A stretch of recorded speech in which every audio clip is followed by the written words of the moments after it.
Welcome to the Ice Guys, presented by the Hockey Podcast Network. Wednesday, March 10th, Ian Cameron and Alex B. Smith with you, ready to break down the Wednesday NHL card from a betting standpoint, as we do 7 days a week right here on the Ice Guys show. Before we get to Wednesday night's card, we're going to do a couple of things because there's a lot of news items. The NHL signed a massive new national television deal yesterday not yesterday. It hasn't really officially been announced yet, but the news has been reported by various good sources and insiders that wouldn't be making this stuff up, that it is imminent that the NHL has signed a 7-year deal with ESPN to become part of the new U.S. national television rights for the NHL starting next season. It would take effect 2021-2022 season. We'll get into that a little bit in just a second. I know Alex definitely has some very good opinions on that. Regarding the new deal with ESPN. Before we get to that, we'll briefly look back on Tuesday night. It was a pretty wild and crazy night in a lot of aspects. A couple of comebacks took place. New Jersey was down 4-1 to Washington last night and roared back to tie that game 4-4, but Washington rescues themselves with the overtime win 5-4. We saw the Buffalo Sabres. Wow, were they really going to pull off the upset against the Philadelphia Flyers after a 3-1 start in the first period? Well, Buffalo realized, hey, we're the Buffalo Sabres again down the stretch. The Flyers tie it, and then the Flyers end up getting the win in extra time, in overtime over the Buffalo Sabres. So a very good comeback for the Flyers when it looked like they were going to go down to defeat to the Sabres, and the Sabres proved once again they still can't get out of their own way at this point in time. The Winnipeg Jets making me quite happy yesterday. I went a little bold, a little brave on the best bet last night, taking the Winnipeg Jets at a plus 165 underdog price. And sure enough, they're able to get the job done. 4-3 win over the Leafs. Big thanks to Connor Hellebuck, who was just amazing in the third period when the Leafs were really pouring it on in the final 20 minutes of that game. So that was interesting. And got to mention Alex's Chicago Blackhawks. I thought this was very, very disappointing, frustrating, and really head-scratching. You lost 2 or 3 to Tampa, but you made a great account of yourselves with your effort in those games. You're playing a struggling Dallas Stars team. It's Patrick Kane, who's been the heart and soul of this franchise for the last decade, playing his 1,000th career game. And that's that weak-ass effort you roll out onto the ice last night against the Dallas Stars, outshot 30-18 after the first 2 periods and down 5-1 against the Stars, who haven't been able to put the puck in the ocean offensively most of the season.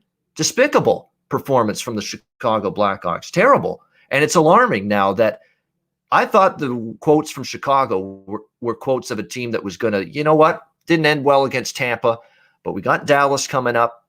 We're still in a good position. Time to roar back and with a great effort. And it was just awful. They didn't generate much offensively. I didn't see great puck movement. I saw terrible miscues with the puck. Puck management stunk last night for the Chicago Blackhawks. I know there's people on Twitter beating up Malcolm Subban for reverting back into some of his struggles he had before. And yeah, it wasn't a good night for Malcolm Subban, but you're not going to hang that performance all on him. That was a team failure, top to bottom. Everyone's at fault. Everyone's to blame for that. On Patrick Kane's 1,000th career game night to play that way is awful, in my opinion, for the Chicago Blackhawks, and very, very disappointing. And now I start to get, I don't want to say sound the alarm bells or red alert with Chicago moving forward, but that's the kind of performance that has me a little bit more concerned about the Blackhawks moving forward. They've cooled off a little, and that kind of effort on what was supposed to be a momentous night for one of the, arguably the greatest Chicago Blackhawk of all time, playing his 1,000th game, and that's the game he got from them. That performance is what they put out there for you, and for Patrick Kane on his big night. Bad as it gets, as far as I'm concerned. That's all you can say about it. Alex, thoughts from last night? And I'm sure you'll touch on what happened with Chicago, which to me was bitterly disappointing. Yeah, it was absolutely awful. I mean, like I said, it's Patrick Kane's 1,000th game. They had a nice little ceremony for him, but they all lined up in front of the entrances for warm-ups and let him skate out first. It was a really cool distinction. Like you said, he's the greatest Blackhawk of all time. He deserves that kind of honor. It's a shame that the 2 milestones he's hit weren't in front of big crowds of fans like they should have been. But obviously, that's what we have to deal with in the pandemic season. That being said, that's the worst effort I've seen from the Hawks all year long. I mean, even you could look back at the first 3 or 4 games of the season where they were outclassed by Tampa Bay and Florida, but that's just how that lineup was shaken out at the beginning of the season. They just weren't that good. Now they're a middle of the road hockey team, but they looked worse than they did opening night in the first 2 games against Tampa Bay last night. There was just no energy whatsoever. Subban was hung out to dry. Yes, there was some shots that he could have, some stops he could have made. That's with most of his games. Like I said, there's still some things he had to work out. He's not going to be a number 1 goalie overnight. This guy's still a backup.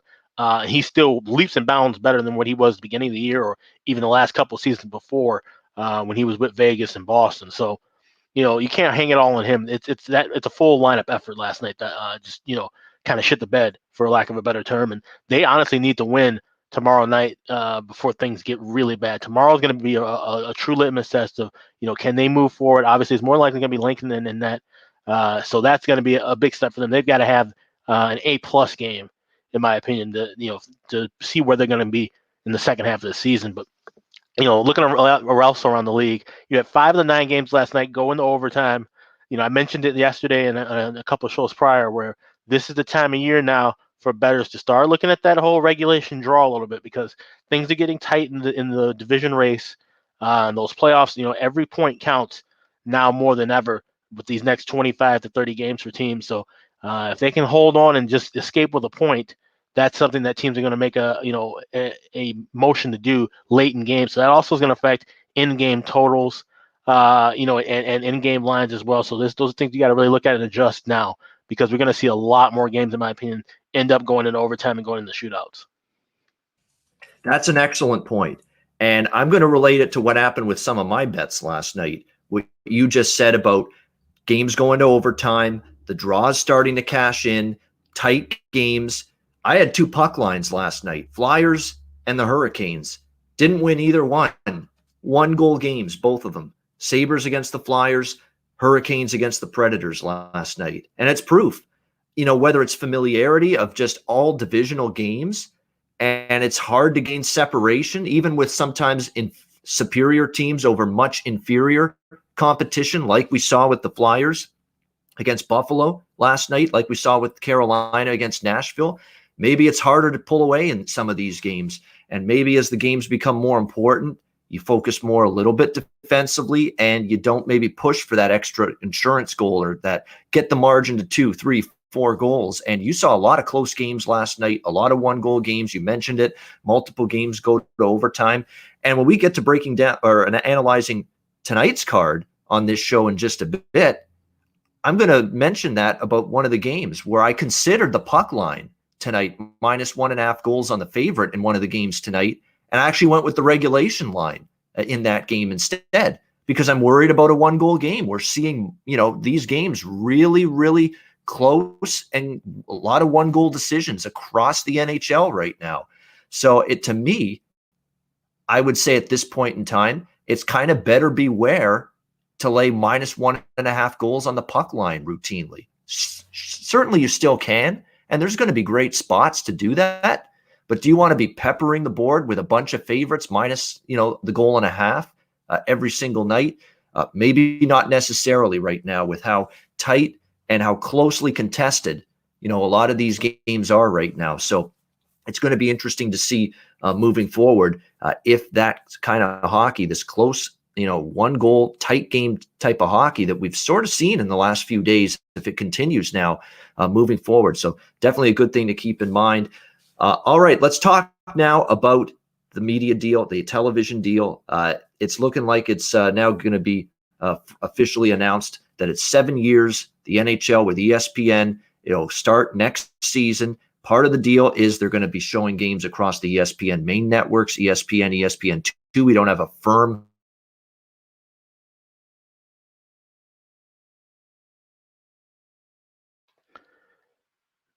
Oh, I think we lost Ian. I think it froze up. It looks like from the screen. All right, so I'll just read part of the. This is from the press release that ESPN had up on their site at one point and eventually came down for whatever reason. I don't know if they're still working out some logistical terms before making it truly official. But basically, the NHL is returning to ABC and the ESPN network. So that means ESPN, ESPN2, but largely it'll be ESPN Plus, their streaming platform, which is now part of the Disney bundle. For those of you who have streaming packages, I'm sure you're aware of the bundle ESPN Plus with Disney Plus and Hulu.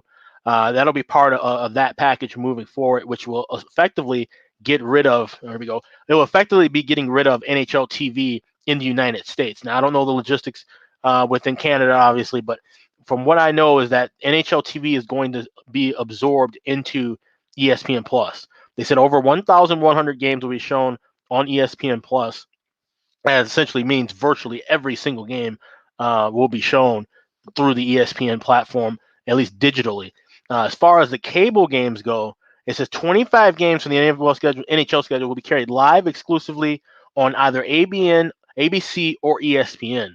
That's a huge drop off to where we have now over 90 games shown on NBC Sports Network, which of course will dissolve as a network altogether at the end of the year, which is important because this is only split deal with the NHL and ESPN. There's still another network that's going to come in and show the other half of games. It could still be NBC, which would lead to NBC's national channel, of course, their flagship channel, and USA Network, which is going to start showing some games later in the season and into the playoffs from earlier reports that I've read.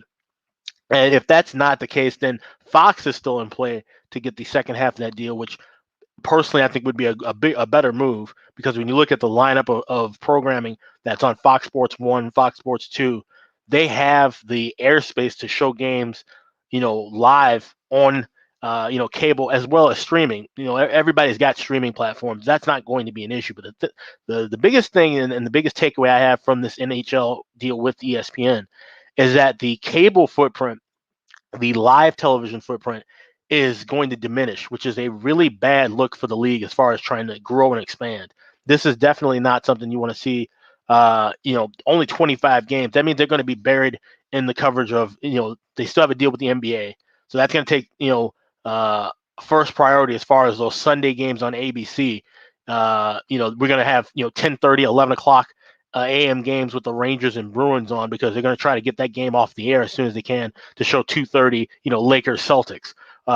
You're going to have to battle with obviously the college basketball schedule that'll be on ESPN and ESPN2 heavily. And of course, we're talking about this going to be a regular schedule season. So October, November, that's all about football, be it NFL coverage, college football live games. So where the NHL was, the main kind of basically, piece of league for the NBC to showcase. And even then, they still didn't fully showcase it, because you turn the NBCSN right now on your television or streaming platform, I'm guessing they're going to show the goddamn car show or some kind of motocross event. But that being said, you're going to have, less games, and the dichotomy of the games that will be shown is going to diminish as well. ESPN's not going to try and show Arizona and Vegas. They're going to be, focusing just like they did 20 years ago when they had the package, showing teams like New York, Boston, Philadelphia, because they're always worried about the market ratings. They're not going to, to look at how things were in the 90s. They only showed games in Detroit because the Red Wings were the best team in the league. So they'll make exceptions for those top tier teams. But to see, Seattle coming in the league, they'll make a storyline of that. But if Seattle doesn't have a hot start like Vegas did, chances are you won't see that team on there often. Teams who, were once powerful like Chicago, making a rebuild, those teams won't be shown as often. So there's a lot of issues and logistics that we've known from ESPN's former deal that will more than likely pop up in this current deal, where they're going to, put a lot of things on the back burner, and they're not going to make this a main focus. This is just part of their, bargaining arsenal to get you to subscribe to ESPN Plus. I kind of ranted on as you got cut off. So. No, I think we're good. We had a modem. I could see the modem. It's right basically looking me in the eyes every day in my office space here. And just basically I saw the lights go out and just like, uh-oh, that ain't good. But it came back. We're working in this area where I live, and unfortunately, it doesn't make always for great for the podcast if you're listening. But that's why we've got a great editing team at the Hockey Podcast Network. They're going to polish this off for us very nicely today, make sure the podcast is sounding good. But before I cut out, we were talking about the ESPN deal. 7 years, they have. I find it stunning that they have gotten 4 Stanley Cup Finals to be on the ESPN family of networks. Out of the 2022 to 2028, they're going to have half of the next 8 Stanley Cup Finals essentially. And this is a network that's run the NHL into the ground. They haven't given them any coverage. SportsCenter, you're lucky to get 1 minute of highlights of the NHL every night on Scott Van Pelt SportsCenter, any SportsCenter. To be honest with you, they put Barry Melrose there in the studio, who I'm sure is going to be part of the ESPN coverage now that they're getting hockey back. He's going to be there in the studio analyzing it. They give him a couple minutes on SportsCenter these days. That's about it. But there's concerns. How many games are going to be on ESPN, ESPN2? That's the question. Is the NHL going to be buried more on the streaming platforms, ESPN Plus? We'll have to wait and see on that. What I do know, here's the positives, and Alex, I'm sure, has shared a lot of the negatives. Here's the positives I see in it, because I think there's a little bit of both.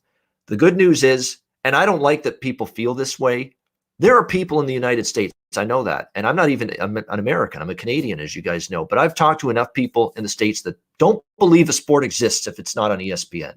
Honestly, if it's not on ESPN, they think, you know what, it can't be that big of a sport. It's not something I'm interested in. So the fact that they're on ESPN now, the NHL, the ratings are going to go up, I think, compared to NBC. Just because of that, because ESPN, people think that's the be-all, end-all of sports. I don't agree that it is, but there are people out there that think that, and that the only way to watch hockey is through, or to watch any sport, it's ESPN's got to have it, or it's inconsequential. There's honestly people that believe that. So that's the good news. Visibility. They're going to make a shit ton of money from this deal. That's definitely going to be good news for the league, because the NHL, like every major pro sports league over the past 12 months, has been fledgling because of this COVID-19 pandemic. So to be able to recoup some of the losses financially with this deal is going to help. That's for sure.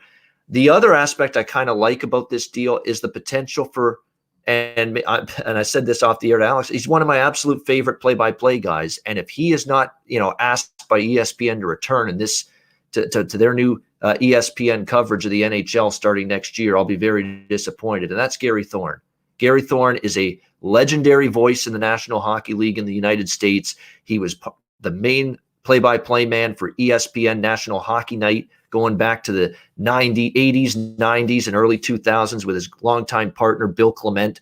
It was just an outstanding duo. And Gary Thorne, I think, is one of the best play-by-play guys going in any sport. He's great at baseball, too, which he had been doing the last several years with the Baltimore Orioles on MASN, Mid-Atlantic Sports Network. He did regional Baltimore Orioles baseball until this upcoming season, where either they said no or he said no. I'm still a little bit sketchy on which side opted out, but Gary Thorne's not returning to the Baltimore Orioles this season, and the door is wide open now for him to be a part of this new NHL television deal with ESPN, and he should be. I honestly think he will be.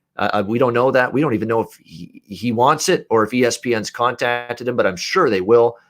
Steve Levy, who did play-by-play for NHL on ESPN before they lost the rights or gave up the rights in the early 2000s, he'll probably be part of the play-by-play rotation, even though he's doing Monday Night Football now. I think they're still going to end up having Steve Levy involved in NHL play-by-play on ESPN in some fashion. I don't think he'll be the main guy. I think they'll save that seat for Thorne or somebody else. I think John Buccigross has earned an opportunity to do a little play-by-play because he's the guy that's been doing some college hockey, the Frozen Four the last few years at ESPN. So they've got some options here for play-by-play men, ESPN, and what they want to do with that for sure. They could always go Kenny Albert too if NBC isn't part of it anymore, because Kenny Albert's one of those guys. He works with a bunch of networks. He's on MSG for the Knicks. He's on NBC for hockey. He's on Fox for NFL and for baseball. So he's been everywhere, Kenny Albert. You could always go that route. And that's the other part of the equation here, is that ESPN is only part of this new national television deal for the U.S. There's going to be other partners, whether that's NBC. I'm starting to think more and more NBC may not be part of it. I don't think unless the Peacock commits to NBC, the main network, having a lot of hockey. I know the NHL is not thrilled with the NBC Sports Network shutting down, ceasing operation at the end of this year. The NHL is not thrilled of seeing the NBC Sports Network live sports properties going to USA Network. They don't want to be there, the NHL, USA Network, on a regular basis. And if they put a portion of if that NBC Sports Network package or a portion of it stays intact with the deal they've got with ESPN, and they decide we still want to stay with NBC, you may have to deal with USA Network, being your main, cable home. If you're going to give NBC any piece of the pie here when it comes to this NHL deal. I'm not sure the league wants that to be on USA Network. I'm now reading things, Alex, that Fox is interested and very much in the discussion. And CBS has put their hat into the ring. And CBS has not had NHL hockey since I think the 70s or the early 80s, back when Dan Kelly, who was an outstanding play-by-play voice, he's the father of the current St. Louis Blues play-by-play voice on television, John Kelly. And Dan was his father. He did Blues games.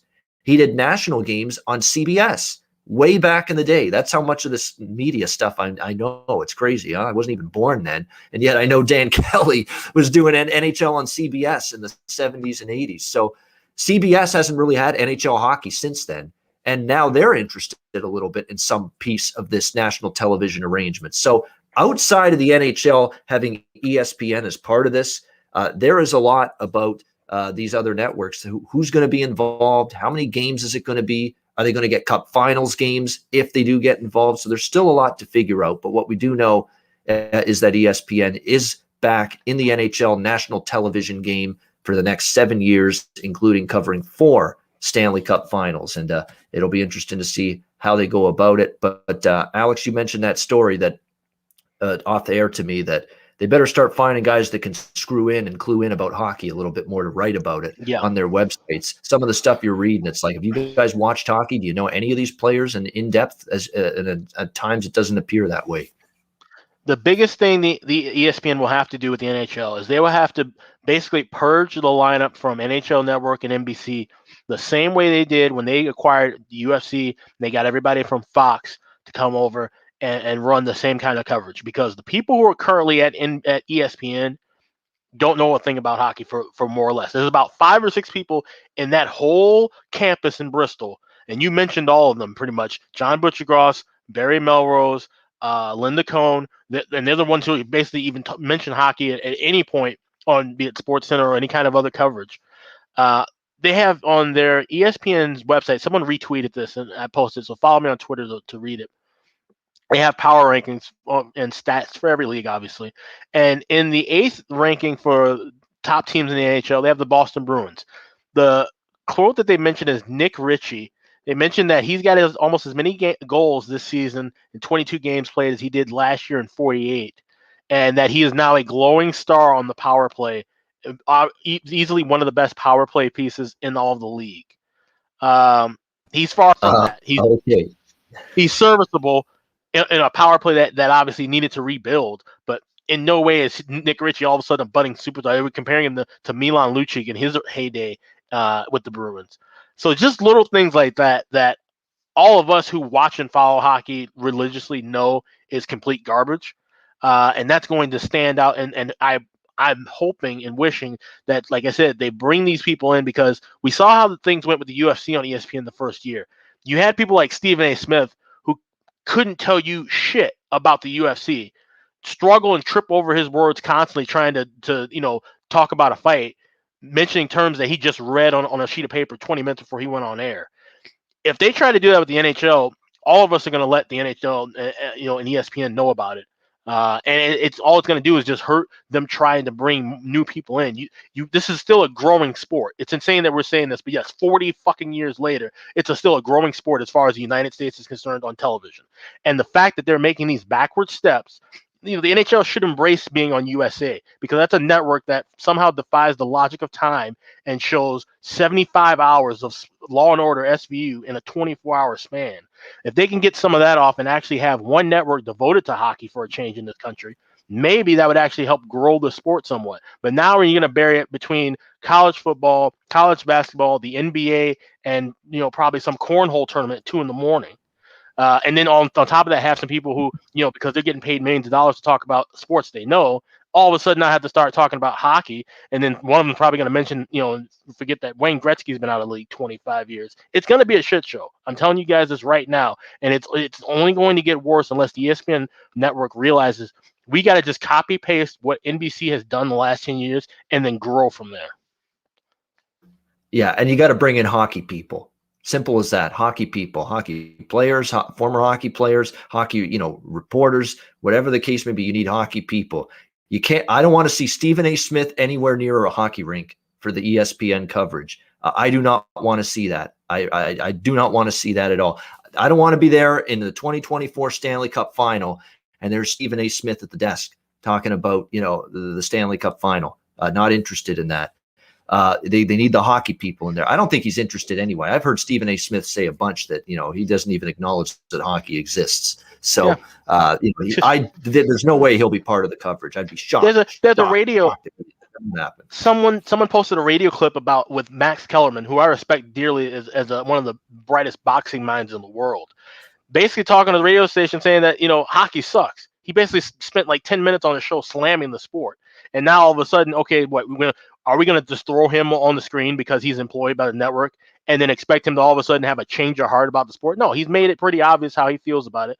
But yet, because ESPN is handcuffed to some of these gigantic contracts, so they're like, we're not going to sign and hire anyone else. We're going to just put the talent, they can do it. It's like, no, this is not a newspaper where you just put somebody on a beat and all of a sudden they just go and write about it. This is a legitimate sport.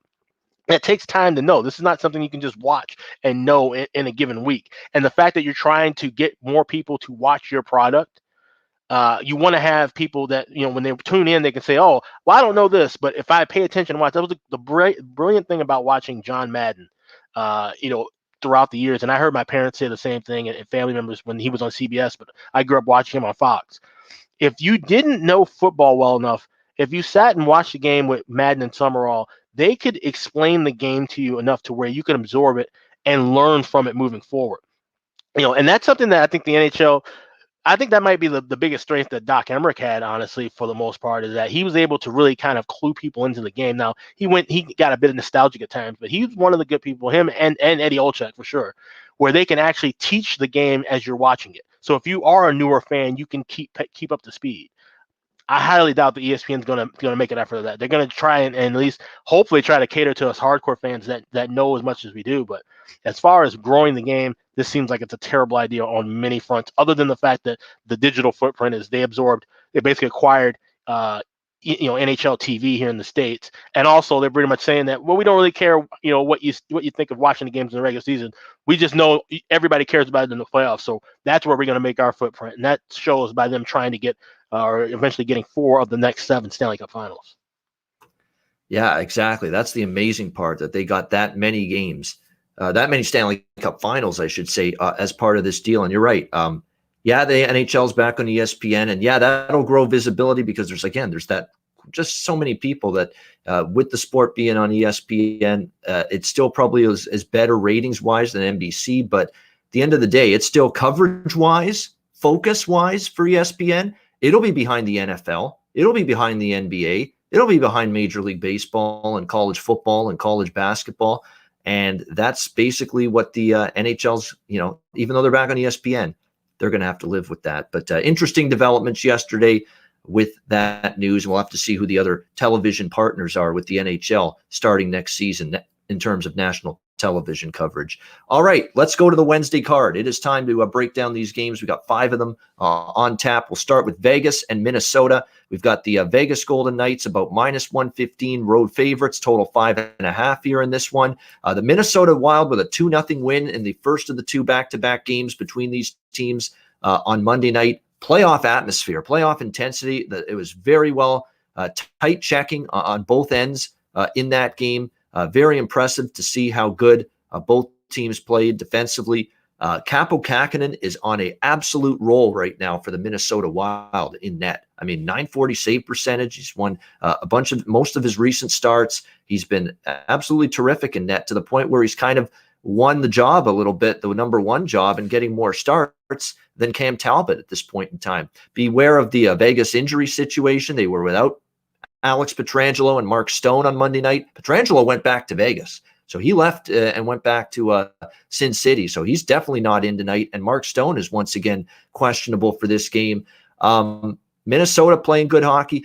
I don't love the idea of fading Vegas off a loss. They're 4-1 this season in 5 previous games off a loss. They'll be in bounce back mode after getting shut out the previous game. Same goalie matchup, Fleury and Kakkonen. Low scoring game the other night. I could see it being a little looser tonight. I sometimes like that with these two competitive teams, that when you get a really, really tight checking, low scoring game, one game between them, doesn't necessarily mean it's going to follow through to the very next game. So for that reason, I do have a small bet over the total here, 5.5 here at -105. As far as the side goes, lean to Vegas a little, but with the injuries and with Minnesota playing good hockey and at home and Kakkonen on a roll, not in a rush to actually back the Golden Knights here. Just a lean for me with that. Alex, what about you here? Golden Knights and Wild.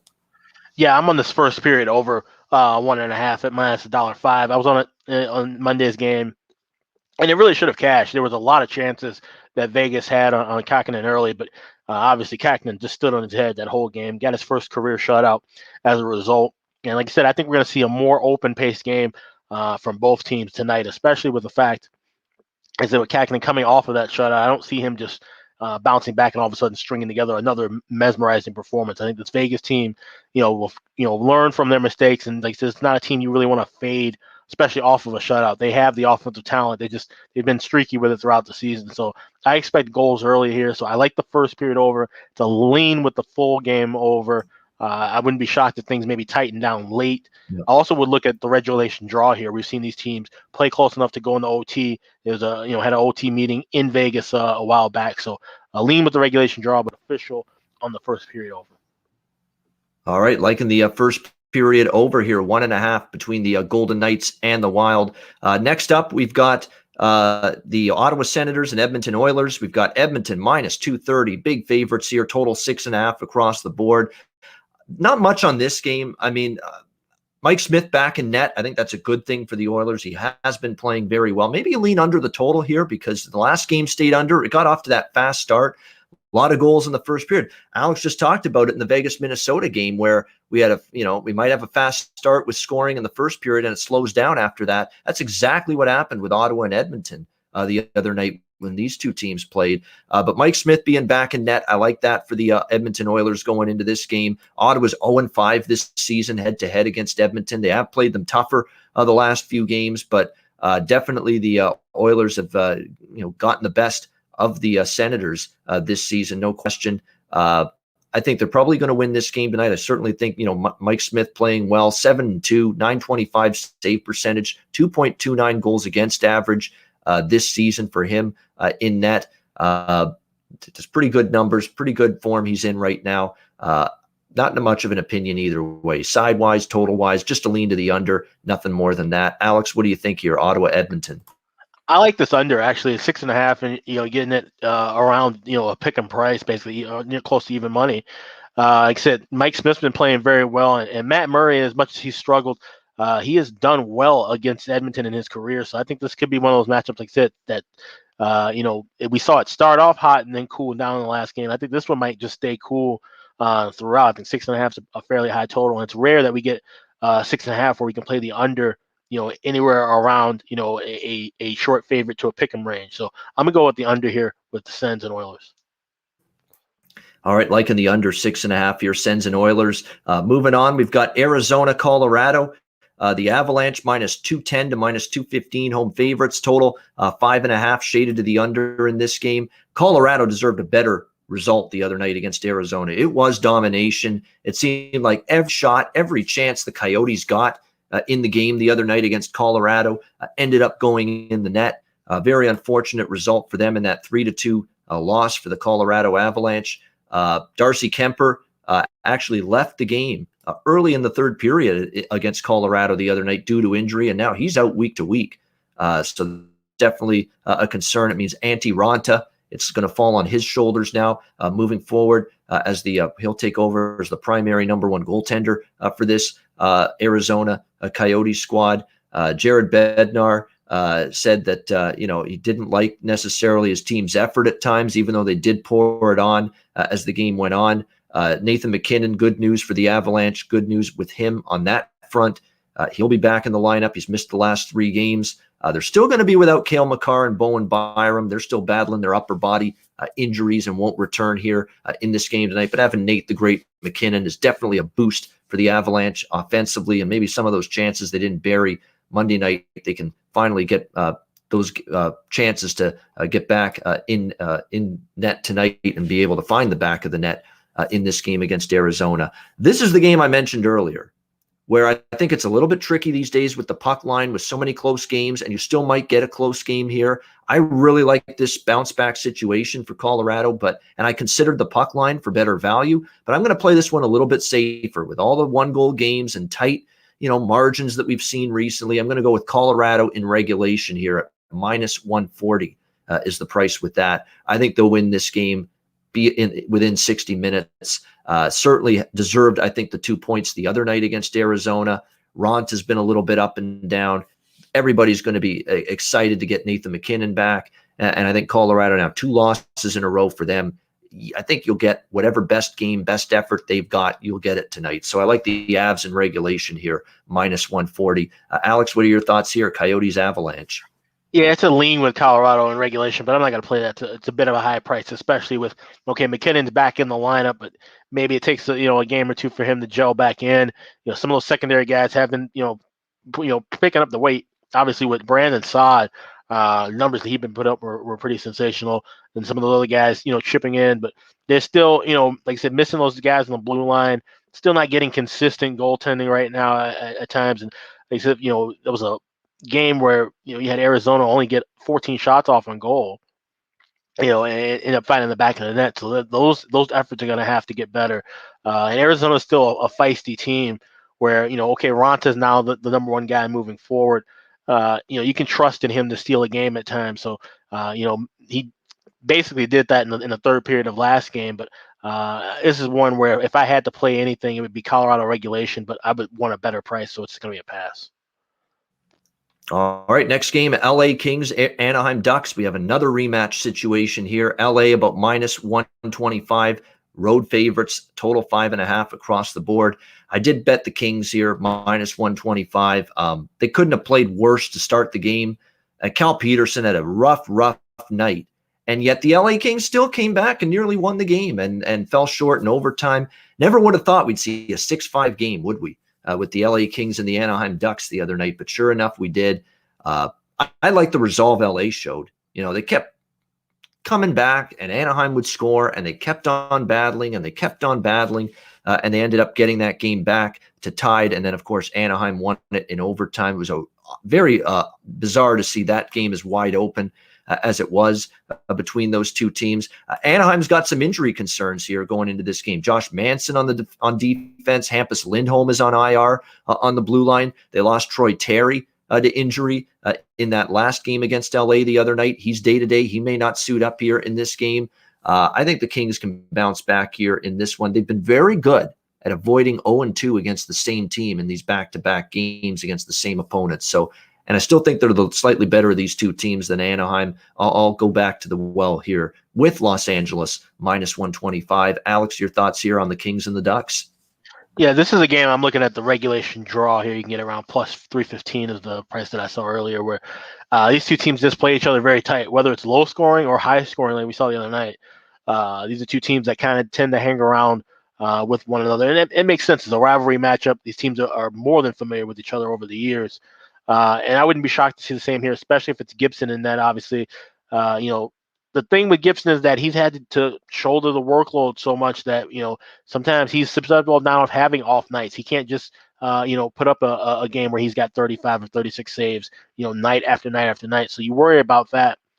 And with Cal Peterson, like you said, a bit of misfortune, but he's still a solid goaltender that I feel can be trusted more often than Quick. And even if Quick were to play in this spot here, like I said, the familiarity of him playing against Anaheim isn't something to sneeze at, as opposed to maybe if he was playing against some other different teams. So I see this one being a close game. I can see going being 3-3 after 60 minutes. So I'm taking a shot with the regulation draw here with Kings and Ducks.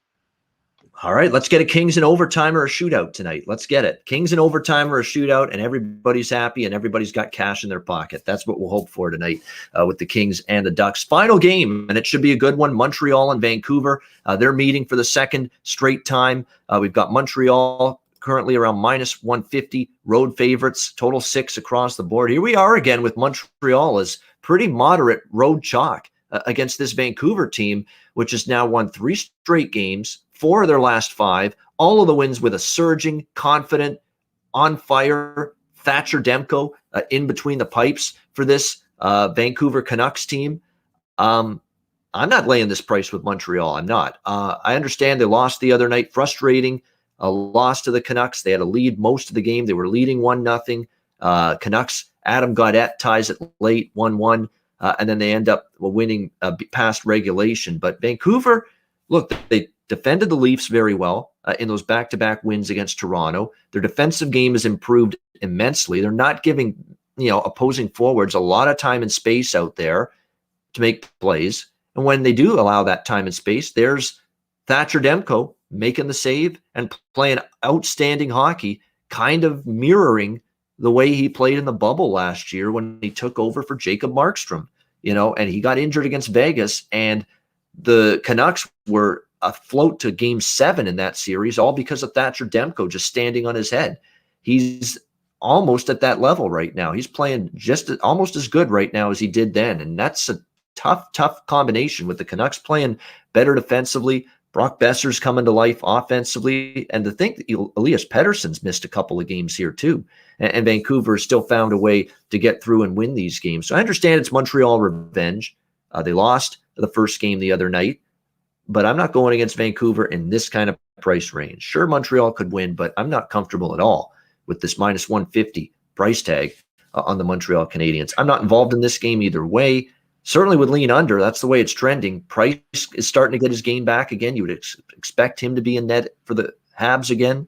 You'd expect it to be Demko again, obviously, with the role he's on for the Canucks. So if anything, lean under the total. It stayed under with ease the other night. Maybe more of the same tonight. Maybe another low-scoring, tight-checking affair. What do you think, Alex? Montreal, Vancouver? Yeah, I wouldn't be shocked to see kind of a repeat in the same as far as lower scoring, but like I said, my lean would be with Montreal in the spot here. I think, like I said, coming off the revenge angle, I think this would be a good chance for them to bounce back and win. But I don't like the price range, and like I said, just want to see if Demko can continue to play stellar in net. Which like I said, I think he's a guy I had rated quite highly at the beginning of the year. I thought that he was going to bounce off well with working with Brayton Holtby, but obviously things just haven't clicked all together for Vancouver in this season. So it'll be a bright spot for him to continue to progress. But this is a game I'm going to pass. Like I said, this is only a few spots tonight that I really like. Tomorrow's a better card in my opinion. So I'm just going to stick with a couple games that I have been passing this one. All right, there we go. That is the Wednesday NHL card, 5 games.